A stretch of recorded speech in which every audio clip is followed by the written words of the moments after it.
بسم اللہ الرحمن الرحیم۔ انشاءاللہ العظیم آج ہم ورثہ کے احوال پڑھیں گے۔ پہلے جو ہم نے اسباق پڑھے تھے ان کے اندر ہم نے پڑھا تھا ورثہ اور ان کے حصے تھے۔ ان کے بعد ہم نے ورثہ پڑھے تھے جو ذوی الفروض تھے، جن کا حصہ قرآن مجید میں بیان کیا گیا تھا۔ ان حصوں کے بارے میں ہم نے پڑھا تھا کہ وہ کتنے 6 حصے ہیں، فریق اول اور فریق ثانی کے بارے میں۔ تو فریق اول کے اندر جو ہم نے پڑھا تھا وہ کیا تھا؟ فریق اول کے اندر 3 حصے تھے اور 3 حصے فریق ثانی میں تھے۔ فریق اول میں کیا تھا؟ نصف، ربع، ثمن، اور فریق ثانی کے اندر کیا تھا؟ ثلثان، ثلث اور سدس۔ ان کے بارے میں ہم نے پڑھا تھا۔ تو جو فریق اول اور فریق ثانی، ان کے بارے میں ہم نے پڑھا، اس کو کیسے لکھا جاتا ہے اور کیسے پڑھا جاتا ہے، اور ان کے حصے جو 6 حصے ہیں وہ 12 افراد کے لیے ہیں اور 12 افراد کو ملیں گے، جو جن کو ذوی الفروض کہا جاتا ہے یا اصحاب الفرائض کہتے ہیں۔ تو جب ان کے حصے ہم نے پڑھ لیے 6 حصے ہیں اور وہ افراد بھی ہم نے پڑھ لیے، اب ہمیں یہ پڑھنا ہے کہ ان افراد کو یہ 6 حصے کس طرح ملتے ہیں، ان کے احوال کیا ہے، کس صورت میں نصف ملے گا، کس صورت میں ربع ملے گا، کس صورت میں ثمن ملے گا، اور کس صورت میں ثلثان ملے گا، کس صورت میں اس کو ثلث ملے گا، یا کس صورت میں اس کو سدس دیا جائے گا۔ ان کے بارے میں آج ہمیں پڑھنا ہے۔ تو ان کو پڑھنے سے پہلے یہ بات ذہن نشین کر لیں کہ اصحاب الفرائض، ان کو جو فروض یعنی جو حصے بیان کیے گئے تھے 6 حصے، وہ کس طرح دیے جاتے ہیں اور کس طرح ان کو لکھا جاتا ہے۔ تو پہلے اس بات کو ذہن نشین کریں کہ فریق اول اور فریق ثانی ہم نے پڑھا تھا۔ تو فریق اول کے اندر نصف، ربع، ثمن، اور فریق ثانی کے اندر جو تھا وہ ثلثان، ثلث اور سدس تھا۔ تو ان کی مخارج جو ہیں وہ 4 ہیں۔ اس کی تفصیل ہم آگے پڑھ لیں گے، اس کا باب آئے گا، اس کے اندر ہم پڑھ لیں گے، لیکن ان کو پہلے مسئلے کے حل کرنے کے لیے تھوڑا سا اشارہ کر دیتا ہوں تو سمجھ میں آ جائے، مسئلہ بھی لکھنا آ جائے۔ تو جب ان 6 حصوں میں سے کسی مسئلے میں کوئی بھی حصہ نہ آئے، جیسے کہ عصب آئے، بیٹا بیٹی آئے، تو ان میں سے کوئی ایک بھی بیٹے بیٹی کو نہیں ملتا، کیونکہ وہ عصبہ ہے۔ یہ جو حصے ہیں وہ کیا ہے؟ فروضی حصے۔ تو جب بیٹا اور بیٹی آئے گا تو ان کے ہم نام سے مسئلہ نکالیں گے۔ جیسے کہ ایک بیٹا آیا، 2 بیٹی آئے، تو ایک بیٹی کے برابر 2 بیٹے کو کیا ملتا ہے؟ دگنا ملتا ہے، یعنی بیٹی کو 1 ملے گا اور بیٹے کو 2 ملے گی۔ تو جب ان تینوں کو 2 اور 1 تینوں کو ہم اصل مسئلہ بنائیں گے، ٹھیک ہے، اس کو اصل مسئلہ ہم بنائیں گے۔ اسی طرح اگر دوسرا یہ قاعدہ ہے کہ دوسرا قاعدہ یہ ہے کہ ان میں سے کوئی ایک آ جائے، ان 6 حصوں میں سے کوئی ایک حصہ آ جائے تو ہم اسی سے مخرج سے مسئلہ نکالیں گے، ان سے کسی ایک سے مسئلہ نکالیں گے۔ اور تیسرا جو ہے وہ ان دونوں میں سے جو بھی آیا، فریق اول 2 آئے، 3 آئے، لیکن فریق اول میں سے آ جائے یا فریق ثانی میں سے جائے، ایک ہی کسی مسئلے میں فریق اول میں سے جو اسے آ جائے، جیسے کہ نصف آ گیا یا ربع آ گیا، تو ہمیں ان سے چھوٹا مخرج لیں گے، جو چھوٹا مخرج ہوگا اس کو لے کر ہم اس سے مسئلہ حل کریں گے، اصل مسئلہ اس چھوٹے عدد سے بنائیں گے۔ جیسے کہ نصف آ گیا اور ربع آ گیا، تو ہم اس میں کیا چھوٹا کیا ربع ہے، تو ہم ربع سے مسئلہ بنائیں گے، اصل مسئلہ۔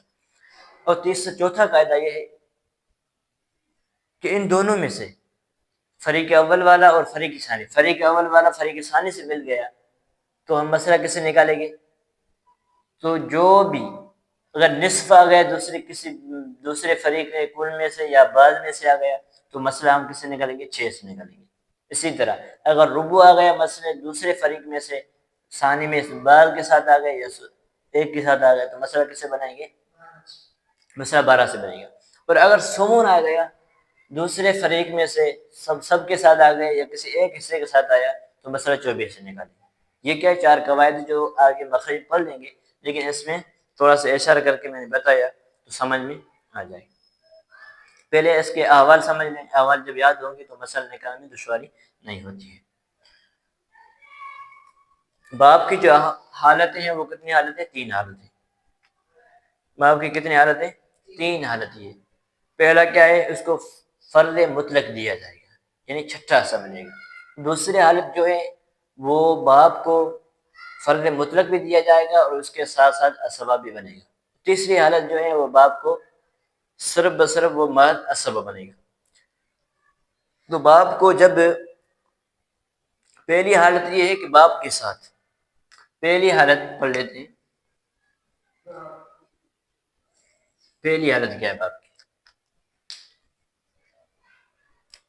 باپ کو فرض مطلق دیا جائے گا، یعنی چھٹا حصہ فرض مطلق دیا جائے گا باپ کو، پہلی حالت یہ، ٹھیک، فرض مطلق۔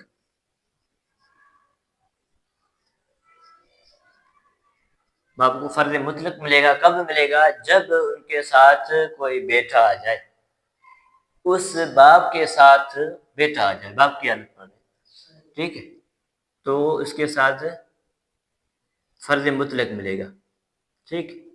کب ملے گا؟ جب اس کے ساتھ بیٹا آ جائے، باپ کے ساتھ بیٹا آ گیا تو مسئلے میں کیا ملے گا؟ اس کو فرض مطلق دیا جائے گا، یعنی چھٹا حصہ۔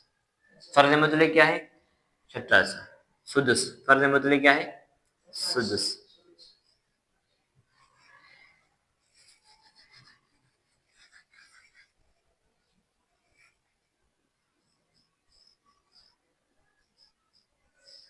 کیا ملے گا؟ سدس ملے گا، ٹھیک ہے۔ کب ملے گا؟ جب اس کے ساتھ فراوارث مذکر آ جائے، یعنی بیٹا موجود ہو، یا بیٹا ہو، پوتا ہو، بڑا پوتا ہو، سکر پوتا ہو، نیچے تک جو بھی آ جائے، اگر بیٹا نہیں پوتا آ گئے تو بھی اس کو کیا ملے گا؟ باپ کو فرض مطلق، ٹھیک ہے۔ اسی طرح اگر باپ کے ساتھ پڑ پوتا آ گیا تو بھی باپ کو کیا ملے گا؟ اس بیٹے کے ساتھ بیٹی بھی آ جائے تو بھی باپ کو کیا ملے گا؟ بیٹے کو دیکھ کر فرض مطلق دیا جائے گا، چھٹا حصہ ملے گا، ٹھیک۔ اور دوسری جو حالت ہے باپ کی، وہ کیا ہے؟ فرض مطلق بھی دیا جائے گا اور ساتھ ساتھ اسبہ بھی بنے گا، ٹھیک۔ فرض مطلق اور اسبہ بنے گا۔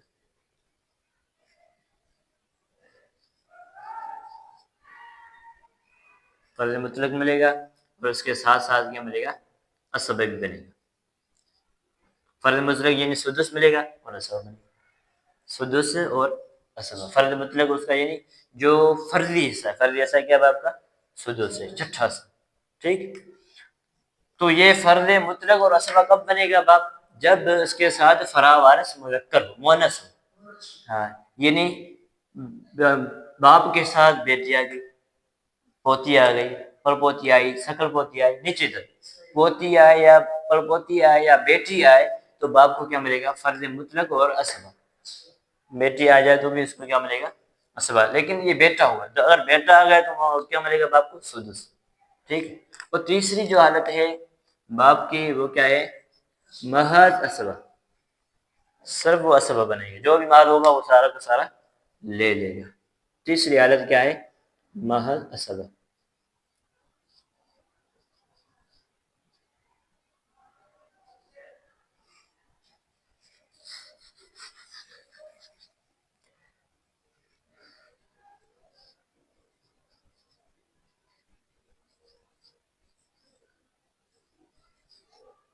کیا بنے گا؟ محض اسبہ، محض، ٹھیک۔ اسبہ مال یعنی جو بھی مال ہوگا وہ سارا کا سارا کیا لے گا؟ باپ لے لے گا۔ وہ کب ہوگا؟ جب فراوارث مذکر بھی نہ ہو اور نہ ہی مؤنث ہو، یعنی نہیں اس کے ساتھ بیٹا آ جائے اور نہیں بیٹی ہو، نہ پوتی ہو، نہ بڑ پوتا ہو، کوئی بھی نہ آ جائے ان میں سے، تو باپ کو کیا ملے گا؟ محض اسبہ ملے گا،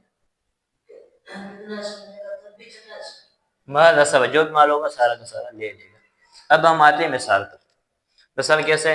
کہ باپ کو فرض مطلق کب دیا جائے گا؟ جب اس کے ساتھ فراوارث مذکر آ جائے، ٹھیک ہے، فراوارث مذکر آ، تو کیا ملے گا؟ مسئلہ کیسے نکالیں گے؟ پہلے یہ سمجھ لیں کہ جب بھی آپ کو کوئی مسئلہ نکالنا ہے تو مسئلہ نکالنے کے لیے پہلے یہاں پر ایسے لکھو گے، المیت، ٹھیک، ایسے المیت لکھا جائے گا، اور یہاں پر کیا ہے؟ اصل مسئلہ لکھنا ہے، جو مسئلہ ہوگا، جو مخرج ہوگا وہ یہاں پر لکھا جائے گا۔ یہاں کیا لکھتے ہیں؟ مسئلہ لکھتے ہیں، ٹھیک۔ اس پر جو بھی آئے گا اصل مخرج ہوگا اسے یہاں لکھا جائے گا، ٹھیک ہے۔ جیسے کہ ہم لکھتے ہیں کہ باپ کی حالت پہلا کیا ہے؟ میت مرا، جیسے کہ زید فوت ہوا، ٹھیک، زید فوت ہو گیا، ٹھیک ہے۔ اس نے پیچھے کس کو رخ چھوڑا تھا؟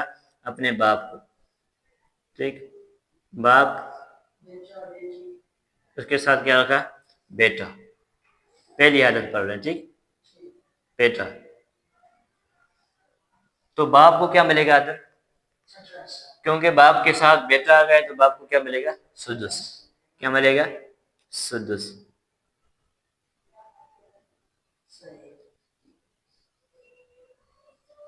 سدس، ٹھیک. اور بیٹا کو کیا بنا؟ بیٹا تو اسے اسبا ہوتا ہے، بیٹا ہوتا ہے، پوتا ہوتا ہے، چچا ہوتا ہے، یہ کیا بنتے؟ اسبا ہے، ٹھیک ہے. تو بیٹا کیا بنے گا؟ اسبا، ٹھیک. اب زید کا ایک باپ ہے اور ایک کیا ہے؟ بیٹا. باپ کو اور بیٹے کو چھوڑا تو باپ کو اس صورت میں کیا ملے گا؟ سدس، کیونکہ اس کے ساتھ بیٹا آ گیا. پہلی حالت دیکھا جائے کیونکہ ساتھ اس کے ساتھ بیٹا آ گیا تو باپ کو سدس ملے گا، چھٹا حصہ ملے گا. تو سدس کو اس طرح بھی لکھا جاتا ہے، ٹھیک ہے. پہلے میں نے بتایا تھا 1/6 ایسے بھی لکھا جاتا ہے اس کو، سدس کو، ٹھیک ہے. اب مسئلہ جو ہمیں نکالنا ہے وہ کس سے نکالنا ہے؟ 6 سے مسئلہ نکالنا ہے. کیونکہ جب کسی بھی قسم سے کوئی ایک فرد ایسا آ جائے جس سدس آ گئے تو ہم مسئلہ کس سے نکالیں گے؟ 6 سے مسئلہ نکالیں. یہاں پر اصل مسئلہ لکھنا، ٹھیک ہے. یہاں پر ایسے مسئلہ لکھا تو باپ کو کیا ملے گا؟ 6 کم 6 کیا بنے گا؟ 1. 6 کا چھٹا سام نکالیں گے کتنا بنے گا؟ 1 ہی، ٹھیک. تو باپ کو 1 ملا اور باقی جو 5 بچے وہ کیا ہے؟ بیٹے کو دی جائیں گے. بیٹا کیونکہ اسبا ہے. تو یہ جو سارا مال ہم نے تعریف پڑھی تھی بے اسبا کی، جو ذوی الفروض کو مال دینے کے بعد، اصحاب الفرائض کو مال دینے کے بعد جو بھی مال بچ جائے وہ سارے کے سارا اسبا لے لے. تو بیٹا یہاں پر اسبا آیا ہے، اس کے اسبا کی بحث ہم پڑھ لیں گے آگے، ٹھیک ہے، آگے آئے گی. لیکن اس پر مثال کے طور پر میں سمجھایا، ٹھیک. تو جو بھی حصہ بچا وہ کیا ہے؟ 5 جو بچے وہ اسبا لے لیں گے. باپ کو کیا ملے گا؟ سدس ملے گا. اور اسی طرح یہ کیا ہے؟ فرض مطلق دیا جائے. اور دوسرا اگر مثال ہم سمجھے کہ فرض مطلق اور اسبا کب دیا جائے گا؟ جب اس کے ساتھ فراوارث مؤنث ہو، یعنی بیٹی ہو، پوتی ہو، پڑپوتی ہو، شکل پوتی ہو، نیچے تک جتنی بھی آ جائیں تو باپ کو کیا ملے گا؟ فرض مطلق اور اسبا بنے گا، ٹھیک. جیسے ہم مثال لکھ دیتے ہیں یہاں پر المیت پہ لکھنا ہے، ٹھیک ہے. اس کے بعد یہاں پر کیا ہے؟ زید وہ عشرت ہوا، ٹھیک ہے. تو اس نے باپ اور ایک بیٹی رکھی، ٹھیک. تو اس کے جو ورثہ ہیں وہ کیا ہے؟ بیٹی ہے اور باپ ہے. تو اب باپ کو کیا ملے گا؟ ادھر باپ کو کیا ملے گا؟ سدس بھی ملے گا، فرض مطلق سدس دیا جائے گا اور اس کے ساتھ ساتھ کیا بنے گا؟ اسبا بھی بنے گا، ٹھیک ہے. کیونکہ اس کے ساتھ فراوارث مؤنث آئی ہے یعنی بیٹی آئی ہے. تو یہاں پر ہم نے سدس دیا، ٹھیک ہے، سدس. اور اس کے ساتھ کیا ہے؟ پلس اسبا، پلس اسبا بنایا، ٹھیک. تو اس کو سدس ملا اور پلس اسبا، اور بیٹے کو کیا ملے گا؟ 1 ہے. تو اس لیے اس کو نصف ملے گا. تو اس کی حالت آگے ہم پڑھ لیں گے، ٹھیک. اس کو نصف ملا، ٹھیک ہے. اب باپ کی حالت پر غور کریں، ٹھیک ہے.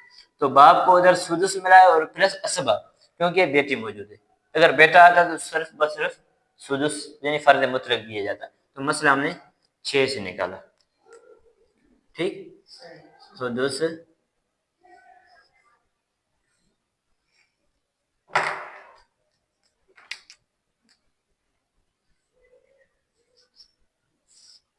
ٹھیک ہے. مسئلہ ہم نے یہاں پر اصل مسئلہ لکھنا تھا، یہاں پر مسئلہ لکھنا تھا 6. ایک اس کو ملا 6 کم 6، ٹھیک ہے. تو اس کا 6 کا نصف کیا ہوگا؟ 3، ٹھیک. 3 اس کا 4، باقی کتنے بچے؟ 2 بچے. تو 2 جو ہیں وہ بطور باپ کو اسبا دیا جائے گا. یہاں پر اسبا 1 اور 2 کتنے بنے گے؟ 3. تو یہ باپ کو کیا ملے گا؟ باپ کو 2 بطور اسبا، ٹھیک ہے. اور 1 جو ہے وہ بطور فرضی حصہ. ٹوٹل کتنا بنے گا اس کے باپ کا؟ 3 ہے. 3 3 6 سے مسئلہ نکلتا ہے، ٹھیک. اس کے ساتھ اسبا، جو اسبا کیا ہوتا ہے؟ جو مال بچے وہ سارا لے لے، وہ اسبا ہے. تو یہ 2 بچے ہوئے تھے، 1 اس کو فرضی حصہ ملا تھا اور اس کو 3 کیا ملے تھے؟ نصف ملا تھا. 6 کا نصف کیا؟ 3 ہے. تو 3 اس کو ملا اور 1 اس کو ملا، باقی کتنے بچے؟ 2 بچے. 2 جو ہیں وہ بطور اسبا باپ کو ملے گا. تو 2 اور 1 کیا ملا؟ 3. ٹھیک. اور تیسرا جو ہے باب کی حالت، تیسری حالت جو ہے وہ کیا ہے؟ محض عصبہ. تیسری حالت باب کی کیا ہے؟ محض عصبہ. جیسے کہ پہلے ہم نے بتایا بعد عصبہ کب ملے گا؟ جب اس کے ساتھ فراوارث نہ مذکر ہو نہ ہی مؤنث ہو، نہیں بیٹی ہو نہیں بیٹی ہو اور نہیں بیٹا ہو، تو باپ کو کیا ملے گا؟ فرض محض عصبہ بنے گا. جیسے کہ خالد فوت ہوا، ٹھیک ہے، اس نے باپ کو ورثہ میں چھوڑا اور اس کے بعد ایک